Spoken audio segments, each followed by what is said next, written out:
عائشہ، کیا تم نے کبھی سنا ہے کہ ایک طاقتور فوج ہاتھیوں کے ساتھ مکہ پر حملہ کرنے کے لیے آئی تھی؟ عائشہ پوچھتی ہے، ہاتھیوں کی فوج؟ دادی کہتی ہیں، ہاں بیٹا، یہ ایک بہت حیران کن واقعہ ہے۔ جب یمن کے ایک بادشاہ نے، جس کا نام ابرہہ تھا، ایک بہت بڑا چرچ بنایا۔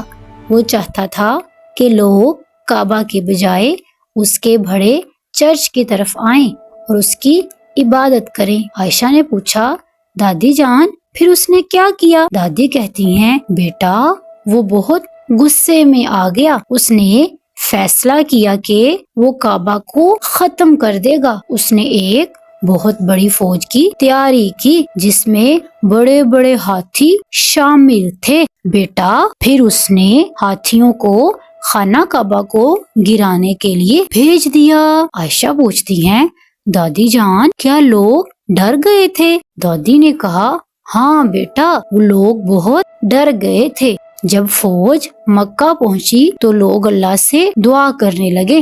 عائشہ پوچھتی ہے، دادی جان، انہوں نے اللہ تعالیٰ سے کیا دعا کی؟ دادی کہتی ہیں، بیٹا، انہوں نے کہا، اے اللہ، ہماری حفاظت فرما۔ پھر اللہ تعالیٰ نے پرندوں کے ذریعے ان کی مدد فرمائی۔ عائشہ پوچھتی ہیں، دادی جان، پرندوں کے ذریعے مدد، یہ کیسے ہوا؟ دادی کہتی ہیں، عائشہ بیٹا، اللہ تعالیٰ نے آسمان کی طرف سے چھوٹے چھوٹے پرندے بھیجے جنہیں ابابیل کہا جاتا ہے۔ عائشہ پوچھتی ہیں، دادی جان، پھر کیا ہوا؟ دادی کہتی ہیں، بیٹا عائشہ، اللہ نے ان پرندوں کی چونچ میں چھوٹے چھوٹے کنکر دے کر بھیجا تھا اور ان پرندوں کو حکم یہ دیا گیا تھا کہ وہ کنکر ہاتھیوں پر اور جو ان کو چلا رہے ہیں، جو ان پر سوار رہے ہیں، ان کے اوپر پھینک دیں۔ عائشہ پوچھتی ہیں، دادی جان، پھر کیا ہوا؟ دادی کہتی ہیں، بیٹا، وہ طاقتور فوج تباہ ہو گئی۔ عائشہ پوچھتی ہیں، دادی جان، پھر ہمیں اس واقعے سے کیا سبق سیکھنا چاہیے؟ دادی کہتی ہیں،